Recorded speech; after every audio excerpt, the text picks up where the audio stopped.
할로 2022년 1월 19일 동익교회 수요일을 시작하겠습니다. 사도신경으로 우리의 신앙을 고백하겠습니다. 나는 전능하신 아버지 하나님 천지의 창조주를 믿습니다. 나는 그의 유일하신 아들 우리 주 예수 그리스도를 믿습니다. 그는 성령으로 잉태되어 동정녀 마리아에게서 나시고 본디오 빌라도에게 고난을 받아 십자가에 못 박혀 죽으시고 장사된 지 사흘 만에 죽은 자 가운데서 다시 살아나셨으며 하늘에 오르시어 전능하신 아버지 하나님 우편에 앉아 계시다가 거기로부터 살아있는 자와 죽은 자를 심판하러 오십니다. 나는 성령을 믿으며 거룩한 공교회와 성도의 교제와 죄를 용서받는 것과 몸의 부활과 영생을 믿습니다. 아멘. 함께 찬양하시겠습니다. 찬송가 208장입니다. 찬송가 208장 함께 찬양하시겠습니다.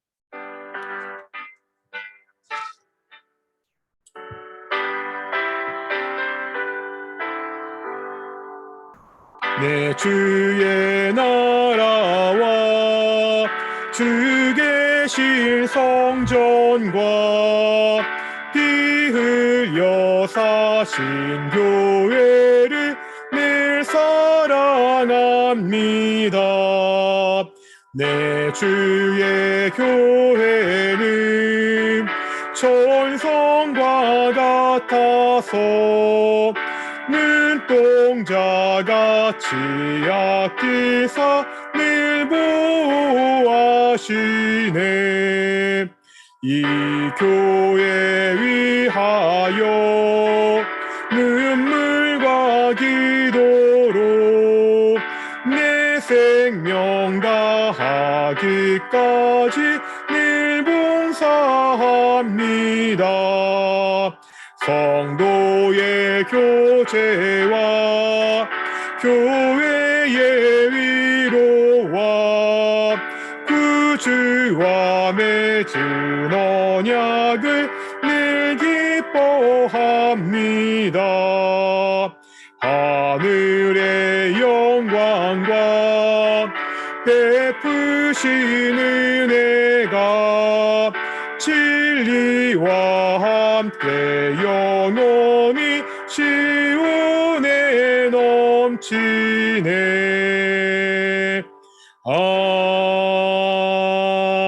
아멘.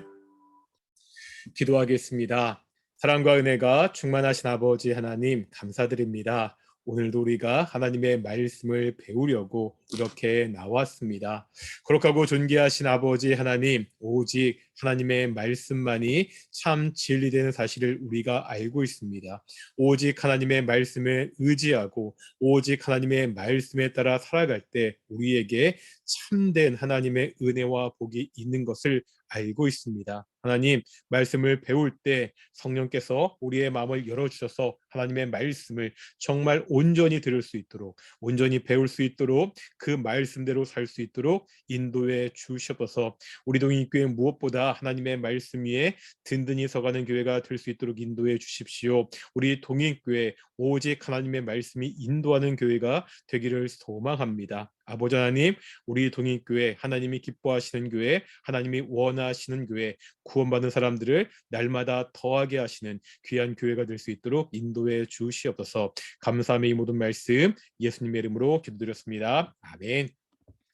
샬롬. 오늘도 우리가 하나님 말씀을 배우는데 드디어 그 통독을 위한 구약 여행 마지막 시간입니다. 오늘 마지막으로 할 거고요. 저희가 2주 정도 쉬었다가 이제 2월 둘째 주 수요일부터는 본당에 모여서 함께 하나님 말씀을 다시 배울 텐데 이렇게 온라인으로만 하는 것은 오늘이 마지막 시간입니다. 우리가 지난주에 이어서 오늘까지 포로 시대와 귀한 시대에 대한 이야기를 마무리해서 배울 텐데요.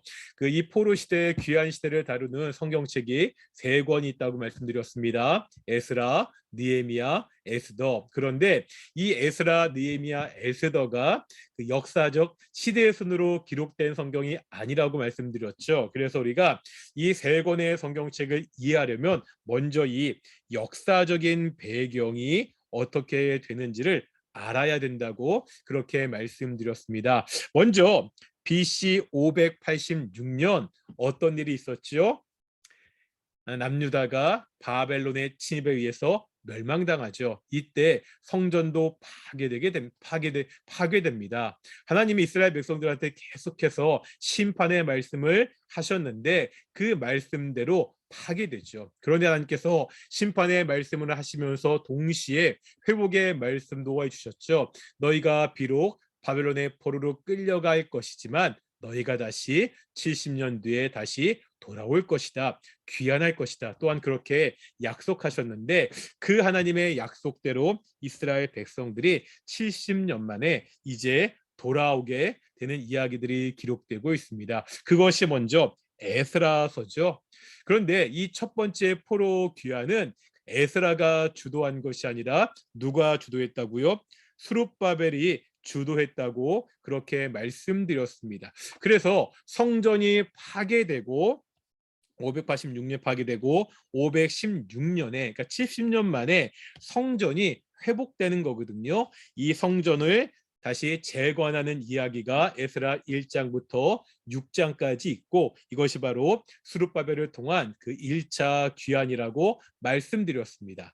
그리고 나서 이 성전이 완공되고 58년이 흐른 다음에 이제 2차 귀환이 있는데 그때 2차 귀환의 주인공이 누구라는 거예요? 바로 에스라라는 거죠. 그래서 에스라 7장부터 10장까지는 에스라의 주도에 의한 그 에스라의 귀환이 나타나고 에스라가 주도로 종교 개혁을 하는 것을 우리가 볼 수 있습니다.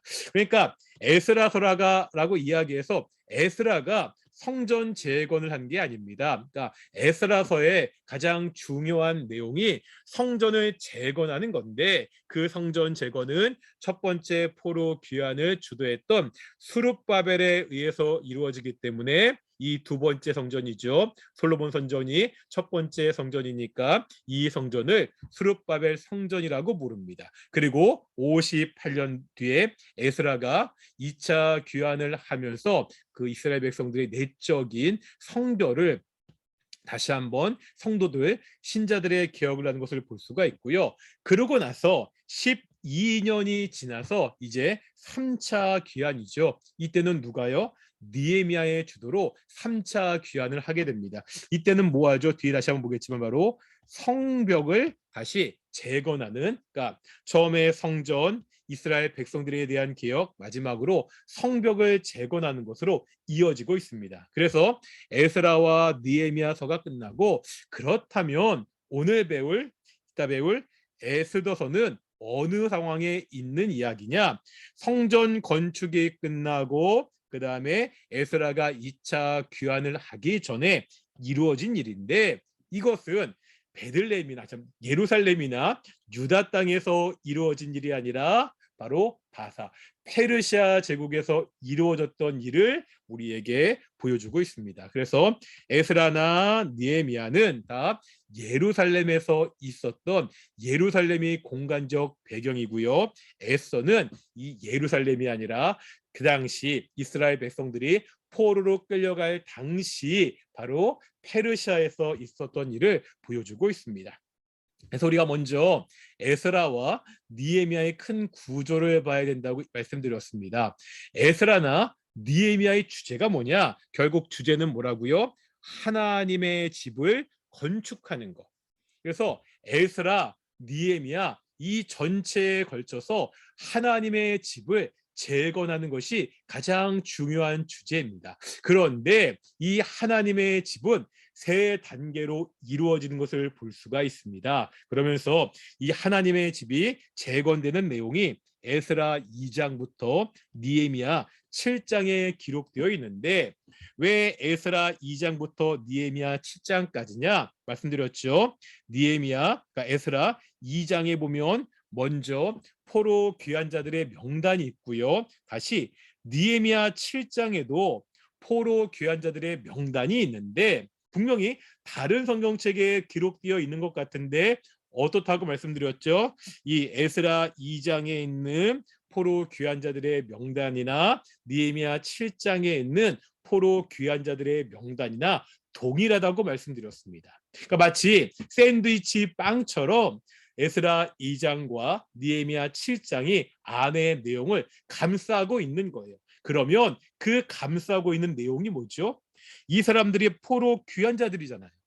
이 포로에서 돌아온 사람들이 뭐를 했냐는 거죠. 뭘 했다는 거예요? 바로 하나님의 집을 재건했다는 겁니다. 그 얘기가 에스라 3장부터 느헤미야 6장까지 있는데 말씀드렸죠.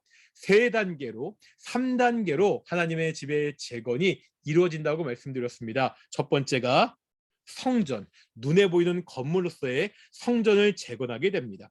두 번째가 뭐라고요? 거룩한 자손. 세 번째가 예루살렘 성벽. 그러니까 하나님의 집이 단순히 예루살렘 성전만을 의미하는 것이 아니라 예루살렘 성전과 그곳을 중심으로 살아가야 되는 사람들과 그 사람들이 살아가는 그 예루살렘 성벽까지 재건되는 것으로 하나님의 집이 완전히 완성되는 것을 보여주고 있습니다. 우리가 그 중에서 지난주에 어디까지 했죠? 이 성전이 재건되고 이 거룩한 자손을 재건하는, 그러니까 맨 처음에 건물로서의 성전이 재건되고 오늘날 신약으로 이야기하면 정말 성전된 백성들을 재건하는 것, 그것이 에스라의 내용이었고요. 이제 오늘 어디를 살펴보는 거죠? 느헤미야와 에스더서를 살펴보게 되는데, 느헤미야서는 말씀드렸죠. 성벽 재건에 관한 이야기입니다. 에스라서는 성전 재건. 이걸 헷갈리시는 분이 많이 계시더라고요. 느헤미야서는 성벽을 재건하는데 1장부터 7장까지가 이 성벽을 재건하는 내용입니다. 그런데 우리 한번 3장 1절을 좀 먼저 보실까요? 3장 1절을 보시겠습니다. 3장 1절 읽어보겠습니다. 그때 대제사장 엘리야십이 그의 형제 제사장들과 함께 일어나 양문을 건축하여 성별하고 문짝을 달고 또 성벽을 건축하여 한메아 망대에서부터 하나네 망대까지 성별하였고, 그러니까 느헤미야 3장에 보면 본격적으로 이 성벽을 재건하는 내용이 나오고 있는데, 지금 3장 1절에 보니까 뭐 하고 있죠? 대제사장들과 제사장들이 양문을 먼저 건축하고, 이 양문은 양이 드나드는 문이거든요. 하나님께 제사 드리는 그 양이 드나드는 문인데, 건축하고 뭐 했다고요? 성별했다고, 또 문짝을 달았다고. 그리고 계속해서 성벽을 건축하면서 그 성벽을 성별했다고 이렇게 이야기하고 있습니다. 그러니까 특별하게 구별했다는 거예요. 그리고 이 성벽이 다 건축된 다음에 보면 노래하는 자들과 레위인들을 이 성벽을 지키는 문지기로 삼은 것을 우리가 보게 됐습니다. 그러니까 이 성벽을 세우는 일이 단순히 건축하는 일이 아니라 종교적 성격의 일이라는 것을 보여주고 있죠. 사실 노래하는 사람들이나요, 이 레위 사람들은요, 예루살렘 시대에 성전을 지키던 사람들이었습니다. 이 사람들이 지금 성벽을 지키고 있잖아요. 다시 말하면 예루살렘 성벽을 재건하는데, 이것은 단순히 성벽이 아니라 그 중앙에 있는 그 성전이 확장된 것이라는 것을 우리에게 보여주고 있습니다. 아까 말씀드렸던 하나님의 집으로서 이 성벽도 함께 재건된다는 것을 느헤미야 3장이 우리에게 보여주고 있습니다. 그러니까 그러한 개념을 가지고 지금 성전의 확장으로서 성벽을 재건하고 있구나, 하나님의 집을 재건하고 있구나, 그런 개념을 가지고 우리가 1장부터 7장까지 성벽 재건을 봐야 되고요. 우리 1장과 2장에 보면은 배경이 나오고 있습니다. 원래 그 페르시아 바사에 살던 느헤미야가 그 예루살렘 성벽이 완전히 회파되었다는 그러한 소식을 듣게 됩니다. 이것을 통해서 한 가지 알 수 있는 것이 있죠. 말씀드렸죠. 그러니까 처음에 성전이 완공되고 느헤미야가 올 때까지 58년, 그리고 그러니까 예스라가 올 때까지 58년, 에스라가 귀환하고 느헤미야가 귀환할 때까지 12년. 그럼 몇 년이에요? 거의 70년이잖아요. 지금 어떤 일인 거죠? 성전이 재건되고 70년이 지났지만 여전히 예루살렘이 온전히 회복되지 못한 것을 우리에게 보여주고 있습니다. 바로 이 소식을 들은 느헤미야가 왕에게 말해서 왕의 조서를 받게 되고, 그래서 이제 예루살렘에 돌아와서 성벽을 중축하게 됩니다. 그래서 우리 먼저 1장에는 그 예루살렘의 상황과 그 상황을 놓고 느헤미야가 하나님께 기도하는 장면이 나오고, 이제 2장에 보면은 느헤미야가 지금은 바사 제국의 신하니까 자신이 섬겼던 아닥다스다 왕의 허락을 받아서 예루살렘으로 귀환하는 내용이 그렇게 나오는 것을 볼 수가 있습니다. 그러면서 이제 3장부터 본격적으로 성벽을 재건하는 중축하는 이야기가 나오는 것을 볼 수가 있습니다. 그래서 우리가 그 이야기가 3장부터 7장까지 나오는데요. 먼저 3장에 보면 우리가 아까 3장 1절에서 보았듯이 그 작업을 할당해서, 그러니까 굉장히 다양한 사람들, 아까 제사장도 나왔잖아요. 제사장뿐만 아니라 굉장히 다양한 여러 계층의 사람들이 함께 모여서 이 예루살렘 성벽을 재건하는 것을 그렇게 볼 수가 있습니다. 지금 모든 사람들이, 그러니까 한두 사람이 아니라 모든 유대 사람들이 다 힘을 모아 이 성벽을 재건하고 있거든요. 그런데 문제는 뭐냐? 이렇게 성벽을 재건하는데 방해자들이 등장하게 됩니다. 이게 참 어려운 거예요. 하나님의 백성이 거하는요, 이 성벽이 무너진 것은 분명히 안 좋은 일이잖아요. 좋지 않은 일이잖아요. 이 성벽을 재건하는 것은 분명히 하나님의 뜻이고 좋은 일입니다. 이를 위해서 심지어 느헤미야는 바사 제국에서 그 먼 타국에서 굉장히 좋은 신분에 좋은 지위를 누리고 있었는데, 그 모든 지위를 다 내팽개치고 하나님의 뜻대로, 하나님의 뜻인 이 성벽을 재건하기 위해서 예루살렘까지 왔습니다. 이제 와서 모든 백성들이 이것이 하나님의 뜻이고 좋은 일이기 때문에, 정말로 귀한 일이기 때문에 힘을 모아서 으쌰으쌰해서 성벽을 재건하고 있잖아요. 그러면 어떤 어려움도 없어야 되는 것 아닙니까? 정말 신앙적 결단을 가지고 어려운 상황에서도 하나님의 뜻대로 살려고 하면, 흔히 말하듯 장밋빛 전망, 꽃길만 그렇게 펼쳐져야 되는 것이 아닙니까? 그런데 그렇지 않습니다. 분명히 좋은 뜻으로 하나님의 일을 하고 있는데 이를 방해하는 방해자들이 있다는 거죠. 이것이 우리가 살아가는 현실이라는 겁니다. 우리가 하나님의 자녀가 되었습니다. 하나님의 자녀가 되어서 이제 하나님의 뜻대로 살겠다고 결단하고 하나님의 뜻대로 살고 싶은데, 살려고 하는데, 그러면 좋은 일만 벌어지는 것이 아니라 그렇게 살지 못하도록 우리를 흔들어내는 이 방해자들, 대적자들이 있다는 거죠. 느헤미야 시대도 있었고요, 여전히 지금도 있습니다. 우리의 원수 마귀는요, 결코 쉬지 않습니다. 틈만 나면 우리의 신앙을 흔들어내려고 그렇게 하고 있습니다. 4장부터 6장까지 보면, 그러니까 계속해서 성벽을 재건하는 내내 끊임없이 이 성벽 재건을 방해하는 방해자들이 있었다는 것을 볼 수가 있습니다. 먼저 4장 1절부터 6절까지 보면은 사람들이 조롱합니다. 한번 4장 우리 한번 3절 보실까요? 4장 3절입니다. 암몬 사람 도비아는 곁에 있다가 이르되 그들이 건축하는 돌 성벽은 여호가 올라가도 곧 무너지리라 하더라. 조롱하고 있는 거예요. 아이고, 니네들이 성벽을 건축하고 있는데 그래봤자 여호가 올라가도 무너질 것이다.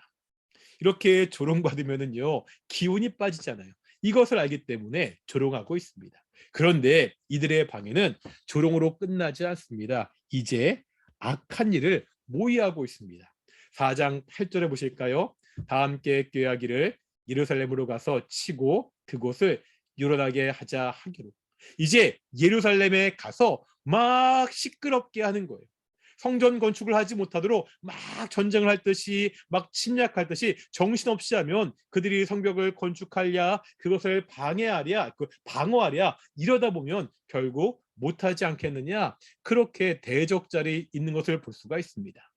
그러니까 문제는요, 이 대적하는 거요, 이 성전을 재건하는 것이 이 외부의 정만 있는 게 아니라는 게 문제입니다. 이제 5장부터 보면은 어떤 일들이 벌어지냐면요, 부자들이, 그러니까 예루살렘에 있는 그 유대인 부자들이 가난한 사람들을 착취하는 내용이 나옵니다. 한번 5장 6절 보실까요? 5장 6절입니다. 내가 백성의 부르짖음과 이런 말을 듣고 크게 노하였으나, 7절입니다. 깊이 생각하고 귀족들과 민장들을 꾸짖어 그들에게 이르기를 너희가 각기 형제에게 높은 이자를 취하는도다 하고 대를 열고 그들을 쳐서. 무슨 말이에요? 경제가 여러 가지로 어려워지겠죠. 원래 어려운 경제인데 성벽을 이렇게 재건하는 것도 큰일이잖아요. 거기다 대적자들이 계속 방해하고 있잖아요. 그러다 보니까 경제가 어려워져서 가난한 사람들이 많이 생기게 됐습니다.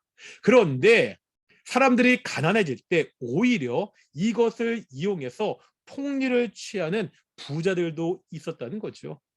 외부의 정만이 있는 것이 아니라 하나님의 일을, 좋은 일을 하려고 하는데 이 내부에서도 분열이 일어나는 것을 볼 수가 있습니다.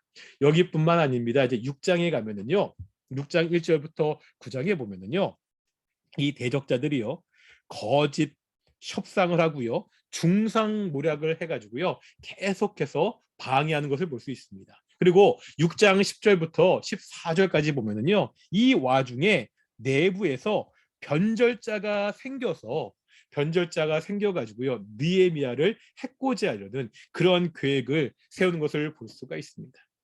분명히 성벽을 재건하는 것은 신앙적이고 좋은 일이잖아요. 하나님의 뜻이 분명합니다. 그런데 그 와중에 조롱하는 대적자들이 있었고요, 모의하는 자들이 있고요, 내부의 어려움도 있고요, 거짓 협상으로 변절자도 생기고 여러 가지 수많은 어려움들이 계속해서 닥치고 있었다는 거죠.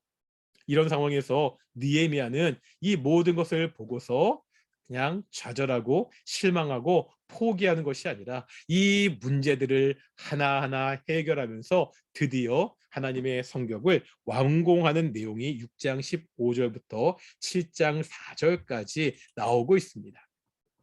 왜 대적자들이 이렇게 두려워했느냐? 왜 사람들이 성벽을 이렇게 계속해서 방해했느냐? 우리 한번 6장 16절 보실까요? 6장 16절입니다. 같이 읽겠습니다. 시작. 우리의 모든 대적과 주위에 있는 이방 족속들이 이를 듣고 다 두려워하여 크게 낙담하였으니 그들이 우리 하나님께서 이 역사를 이루신 것을 알미니라.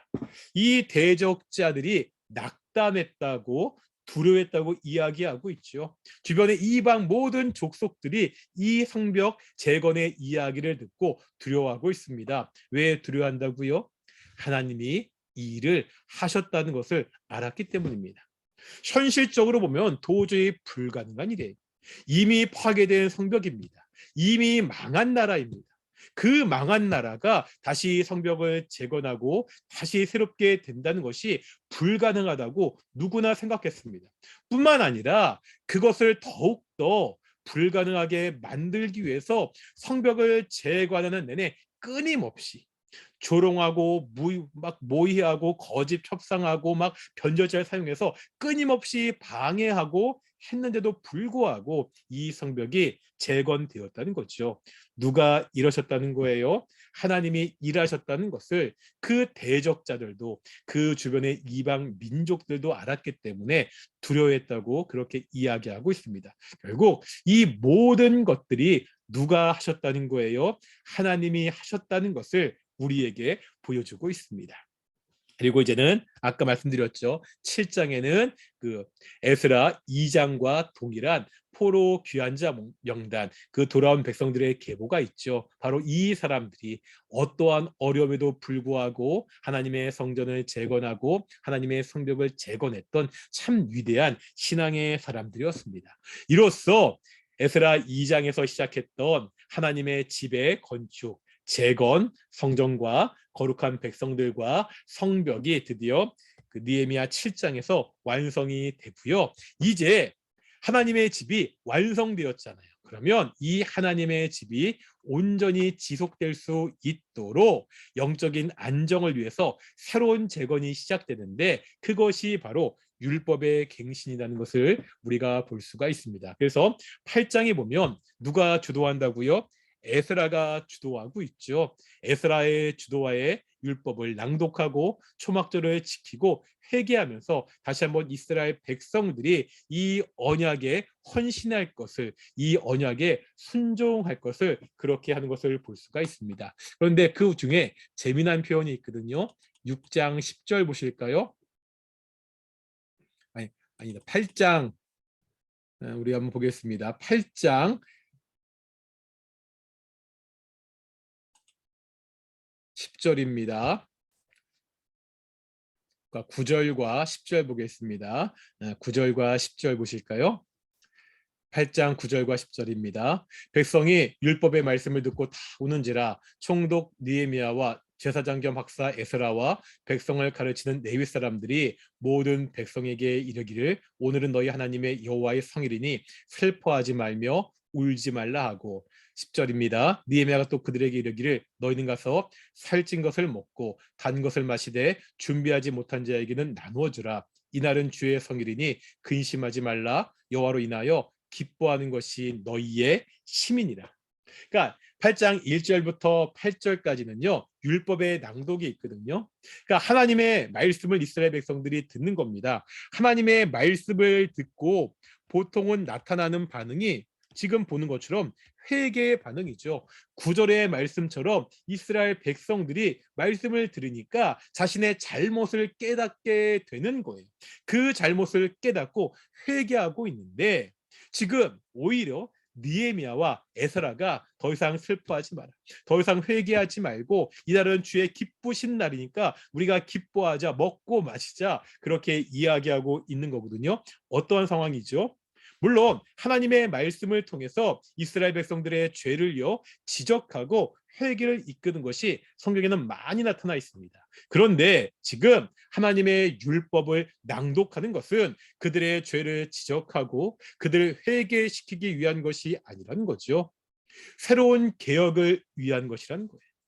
어떤 개혁이죠? 이미 하나님의 집이 완성되었잖아요.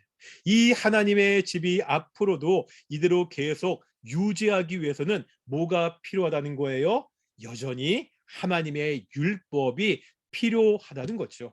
다시 말하면 지금의 율법 낭독은 그들의 죄를 지적하고 돌아오라고 회개하라고 하는 것이 아니라, 이제 하나님의 집이 세워졌으니까 이 하나님의 집을 위해서 우리가 어떻게 살아야 되는지, 이미 새롭게 된 그 공동체에도 여전히 하나님의 말씀이 필요하다는 것을 우리에게 보여주고 있는 거죠. 일종의 예배 의식이라는 거예요. 그래서 우리가 함께 모여 함께 즐거워하자, 함께 먹고 마시며 여호와의 성전을 즐거워하자, 그렇게 가르치고 있습니다. 그러니까 성전이 재건되고요, 한번 백성들이 회개하고요, 또 성벽이 재건됐다고 그것으로 끝나는 것이 아니라 그것이 계속 유지되기 위해서는 뭐가 필요하다고요? 하나님의 말씀이 필요하다는 것을 우리에게 보여주고 있습니다. 나중에 느헤미야 13장을 볼 텐데 이것이 왜 필요한지 다시 보게 되거든요. 어쨌든 이렇게 해서 다시 한번 영적인 재건을 8장부터 13장까지 쭉 지속이 되고요. 그러면서 이제 본격적으로 민족들, 사람들의 조정하고, 그러니까 성벽도 재건되어 있으니까 어떻게 살아야 되는지 여러 가지 조치들을 다 한 다음에 12장에 보면은요 그 새 성전에 그 봉헌식 이야기가 나오고 있습니다. 사실요 딱 이렇게 해서 느헤미야의 주된 내용이 성벽을 재건하는 내용이잖아요. 그러니까 성벽을 재건한 것으로 이야기가 다 끝나면은 굉장히 좋은데, 그래서 이스라엘 백성들이 행복하게 살았더라 이러면 너무나 좋은데, 느헤미야 13장에 보면 이렇게 성벽도 재건했던 이 유대 사람들, 예루살렘 사람들이 신앙적으로 실패한 이야기들이 쭉 기록되고 있습니다. 아까 말씀드렸죠. 성벽을 재건하는 것으로요 그들의 신앙이 끝나는 것이 아니에요. 성전을 재건하고 성벽을 재건하는 것은 엄청난 신앙의 이벤트입니다. 이 엄청난 일을 이루었으면 이제 그것을 지속적으로 유지하는 것이 필요한데 그 이유를 13장에서 보여주고 있습니다. 13장에 보면 말씀드렸듯이 이스라엘 백성들이 계속해서 실패하는 이야기가 기록되어 있거든요. 13장 5절 보실까요? 13장 5절 보겠습니다. 누가 나오죠? 도비아가 나옵니다. 도비아. 도비아가 누구죠? 아까 봤죠? 대적자 중에 한 사람이었습니다. 이스라엘 백성들이 성벽을 재건하는 것을 비웃고 여우가 올라가도 무너질 것이다. 그렇게 비웃던 사람인데 이 도비아를 위해서 하나님의 전에 방을 만들어주는 제사장이 생기고 말았습니다. 그리고요, 이제 10절 볼까요? 10절에 보니까 어떤 일이 벌어지고 있죠? 레위 사람들이 받을 목을 주지 않았으므로. 레위 사람들은요, 그러니까 자기 직업이 없잖아요. 성전에서 일하는 게 자신의 직업이잖아요. 그런데 그 사람들 쉽게 말하면 월급을 주지 않으니까 10절에 보니까 뭐 하라고요? 뭐 했다고? 그 사람들이 각기 밭으로 도망쳤다. 그런 일들이 벌어지는 것을 우리에게 보여주고 있습니다. 또 15절 보실까요? 15절에 보니까 유다의 어떤 사람이 안식일에, 쉽게 말하면 안식일을, 하나님의 안식일을 거룩하게 지키지 않을 일들이 또 벌어지고 있습니다. 뿐만 아닙니다. 또 어떤 일이 벌어지느냐? 보실까요? 23절입니다. 23절 볼까요? 어떤 일이 벌어지고 있죠? 그때 내가 또 본즉 유다 사람이 아스돗과 암몬과 모압 여인을 맞아 아내로 삼았는데, 유다 사람이 아스돗, 암몬, 모압 여인, 뭐 한 거죠? 이방 결혼. 그러니까 앞에서 12장까지 해서요, 성벽 봉헌식, 너무나 신앙적인 율법을 낭독하고 초막절을 지키고 언약을 맺고 성전 봉헌식까지 한 이야기가 12장까지 잘 기록되어 있는데 이 13장에 보면 마지막으로 계속해서 이스라엘 백성들이 실패하는 이야기가 나오고 있습니다. 뭘 보여준다고요? 한 공동체는 한 번 개혁된 것으로 끝나는 것이 아닙니다. 한 번 재건된 것으로 끝나는 것이 아니라 끊임없이 교회는 개혁되어야 된다. 계속 대적자들이 공격하고요, 살다가 보면 무너진 것들이 계속 생길 것입니다. 그 무너진 것을 끊임없이 재건해야 된다는 것을 느헤미야 13장은 우리에게 보여주고 있습니다. 사실 우리가 아무 문제가 없는 이상적인 공동체를 꿈꾸잖아요. 교회가 어떠한 어려움도 없는, 문제도 없는 이상적인 교회를 꿈꾸잖아요. 그런데 그런 교회는 나중에 천국에 들어가서 있거나 아니면 동화책에 나오는 교회라는 거죠. 지상의 교회는, 우리가 경험하는 교회는 끊임없이 어려움도 있고요, 끊임없이 문제들도 있습니다. 중요한 것은 그 문제와 어려움을 어떻게 해결해 나가야 되느냐. 성전이 완공되고 성벽도 완공되었지만 계속해서 어려움이 있는데 그 어려움을 어떻게 이겨나갈 수 있느냐. 아까 8장에서 한 가지 중요한 방법을 보여주죠. 그게 뭐라고요? 말씀이라는 거죠. 하나님의 말씀을 통해서 끊임없이 자신들을 돌아보고 끊임없이 말씀대로 살아갈 때 이 하나님의 집에 살아가는 거룩한 백성으로 하나님이 주시는 복을 누리는 그러한 공동체가 된다는 것을 느헤미야는 그렇게 우리에게 보여주고 있습니다. 이렇게 해서 우리 성전과 성벽 건축의 이야기가 끝나고 이제 마지막 그 에스더서의 이야기가 나오고 있죠. 제가 에스더서의 역사적 배경은 좀 길게 이렇게 써놨는데 제가 한번 쭉 읽어보겠습니다. 에스더서는 스룹바벨하에서 성전 건축을 완공한 사건과 에스라 중심의 포로 귀환 사이에 일어났던 일이다. 이 시대 유대인들에 대한 자료는 많지 않아서 당시의 상황을 상세히 알 수 없다.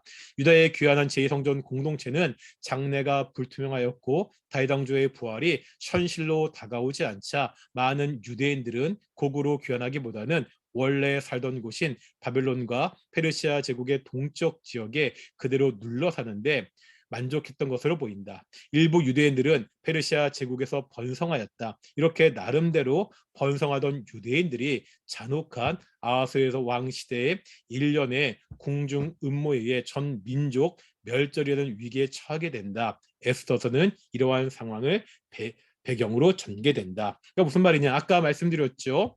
성전 건축을 완공한 사건과 에스라 중심의 포로 귀환, 이때가 58년이라고 말씀드렸잖아요. 이 사이에 벌어진 일인데 이 사이에 어떤 일이 있었느냐? 그러니까 성전이 완공되었잖아요. 그러니까 유대인들한테는 기대가 있었던 거예요. 드디어 성전이 완공되었으니까 이제 이 나라가 회복되고 뭔가 부흥하고 엄청난 일이 벌어지겠다. 다윗 왕조가 다시 부활할 것이다. 그러한 기대들이 있었는데 아무런 일이 벌어지지 않는 거예요.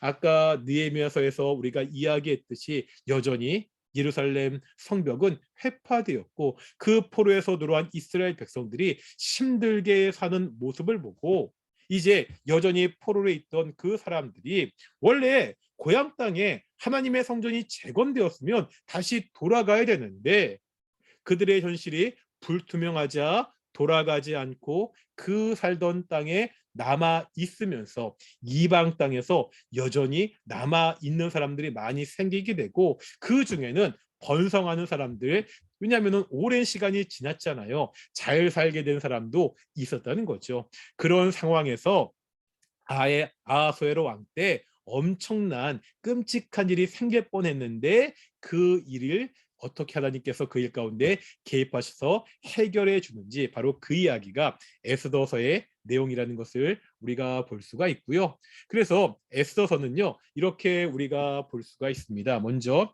1장부터 3장까지는 하나님의 백성들에게 어떠한 위기가 오는지 그 위기에 대해서 나오고 있고요. 마지막으로 4장부터 10장까지는 그 위기 가운데 어떻게 그 유대인들이 이스라엘 백성들이 구원을 받는지의 이야기가 나와 있습니다. 먼저 그래서 1장과 2장에 보면은요. 그 배경이 나오거든요. 그때 아하수에로 왕의 왕비가 와스디였는데 이 와스디가 폐위가 되면서 유대 사람이었던 이 에스더가 왕비가 됩니다. 그럴 때 이 모르드게가 이 상황에서 이 모르드게가 한 가지 큰 공을 세우게 되는데 당시 그 정권을 잡던 사람은 아각 사람 하만이었습니다. 그 이 왕의 총애가 이 모르드게에게 돌아가는 것을 보고요. 이 하만이 질투가 생기고 화가 나서 알아보게 되는데 이 모르드게가 유다 사람인 거예요. 그러니까 바벨론에 포로로 끌려온 유다 사람인 거죠. 그래서 왕을 그러니까 일종의 속임 쓰는 거죠. 속여가지고 이 모든 유다 사람들이 왕에게 지금 제대로 충성하지 않습니다. 그래서 이 모든 유다 사람들을 죽여야 됩니다. 그러한 조서를 이 왕에게 받게 됩니다. 다시 말하면 이스라엘 백성들이 바벨론과 바사에서 포로 살고 있는데 이 하만의 흉계로 모든 유대 사람들이 다 죽을 수밖에 없는, 멸절될 수밖에 없는 큰 위기에 닥치게 됩니다. 이 위기에서 모르드게가 왕비였던 에스더를 찾아가게 되죠. 에스더한테 이야기하는 거죠. 너도 유대 사람 아니냐? 네가 왕비기 때문에 혹시 이것을 그냥 넘어갈 수 있다고 생각하지 마라. 하나님은 분명히 하나님의 백성들, 이스라엘 백성들을 구해 주실 것인데 네가 지금 왕비가 된 것이 바로 너를 통해서 이것을 이루려는 것이 아니냐. 다시 말하면 지금 에스더가 여러 가지 과정을 통해서 왕비가 된 것이 하나님께서 바로 너를 통해서 이 이스라엘 백성들, 유다 백성들을 구원하려는 뜻이다. 그렇게 권면하게 되죠. 만약에 네가 하지 않더라도 하나님은 분명히 자신의 백성들을 구해줄 텐데 네가 그 자리에 있는 것이 하나님의 뜻임을 알고 네가 해야 된다. 그렇게 모르드게가 이야기하고요. 그 모르드게의 이야기를 듣고 에스더가 이제는 왕을 찾아가는 거죠. 그 유명한 대사 죽으면 죽으리라 그 신앙을 가지고 그 왕을 찾아가서 드디어 왕에게 허락을 받고 이스라엘 백성들이 이 모든 흉계에서 구원을 받고 오히려 이 모든 흉계를 꾸몄던 이 하만은 죽게 되는 이야기가 그렇게 나오는 것을 보게 됩니다. 그래서 오히려 유대인의 원수들이 도리어 멸망을 당하고 유대 백성들이 그 페르시아 땅에서 오히려 번성하게 되는 내용이 에스더서의 내용이거든요. 근데 우리가 에스더서에서 한 가지 우리가 중요한 것이 있습니다. 에스더서는 성경이잖아요. 그런데 에스더서에는요, 하나님의 이름이 나오지 않습니다. 딱 한 번 나오는데, 한 번 나오는 것도 이방인 왕의 입에서 나옵니다. 그래서 사실 이 에스더서가 정말 이 성경에 들어가야 되느냐 말아야 되느냐에 갖고 논쟁들도 과거에 많이 있었습니다. 그러니까 하나님의 이름이 안 나오는 게 이상하잖아요. 성경은요, 하나님을 계시하고 하나님을 보여주는 책인데, 정작 성경책에는 이스라엘 백성들이, 하나님의 사람들이 고백하는 하나님의 이름이 나오지 않는 거예요. 그렇다고 이 에스더서가 성경책에 들어갈 수 없습니까? 그렇지 않다는 거죠. 하나님의 이름이 명시적으로 나타나지 않고요, 하나님이 당장 눈에 보이는 것처럼 보이지 않더라도 하나님께서 이 모든 상황 가운데서 섭리하시고 일하시는 것을, 분명히 포로 땅에 잡혀왔잖아요. 당장 하나님이 보이지 않는 것 같잖아요. 그런 상황 속에서도 어떻게 하나님께서 자신의 백성들을 하나님의 섭리하심으로 인도하셔서 구원하시는지를 보여주는 책이 에스더라는 책이라는 거죠. 이런 의미에서 에스더서는 오늘날 현대인들에게도 굉장히 의미가 있습니다. 우리가 살아가면서요, 눈에 하나님이 잘 보이시나요? 당장 뭔가 하나님의 도우심, 하나님의 능력이 보이지 않는 것 같을 때가 많잖아요. 이 현대 사회에 오히려 하나님이 없는 것처럼 세상이 돌아가는 것처럼 보이는 것이 우리가 살아가는 현대 사회입니다. 하지만 이 오늘날 현대 사회에서도 여전히 하나님은 일하고 계신다는 거죠. 당장 내 눈에 보이지 않는 것 같지만 세상의 모든 사람들이 하나님이 없는 것처럼 살고 있지만 결국 하나님께서 우리의 길을 가장 신실하게 인도하시고 지켜주시는 것을 우리는 알고 있잖아요. 그것을 가장 잘 보여주는 책이 우리 지금 살펴보았던 에스더서라는 것을 우리가 알 수 있습니다. 우리가 이렇게 해서 에스라, 느헤미야, 에스더까지 해가지고 우리 포로 시대, 회복 시대의 이야기들을 다 보았고요. 우리가 이렇게 해서 우리 구약 전체, 우리 창조 시대부터 회복 시대까지 다 보았습니다. 우리가 이렇게 한번 구약의 큰 틀을 가지고 이렇게 봤는데, 이렇게 봤던 이유는 뭐냐면, 이게 큰 틀을 가지고 성경을 이해하고, 그러니까 먼저 숲을 보고 우리 성도님들이 개인적으로 성경을 한 장 한 장 읽으시면서, 사실 저희가 새벽 기도회 때 매일 성경 한 장씩 보고 있잖아요. 그것처럼 성경을 한 장 한 장 읽을 때 도움이 될 수 있도록 우리 큰 틀을 잡았으니까요. 더 중요한 것은 이렇게 말씀을 공부하는 것도 중요하지만, 저를 통해서, 목사를 통해서 말씀을 공부하는 것도 중요하지만, 성도님들이 직접 말씀을 읽고 그 말씀을 깨닫고 말씀대로 살아가는 게 더 중요하니까, 이번에 우리가 이 성경 공부를 한 이것을 기회로 더욱더 열심히 개인적으로 성경을 읽고 묵상하는 우리 성도들이 되었으면 좋겠습니다. 이제는 말씀드린 2주간 방학이 있고요. 2주 후에 2월 둘째 주부터 이제는 우리가 예배당에 모여서 새로운 방법으로 하나님의 말씀을 배우도록 하겠습니다. 기도하겠습니다.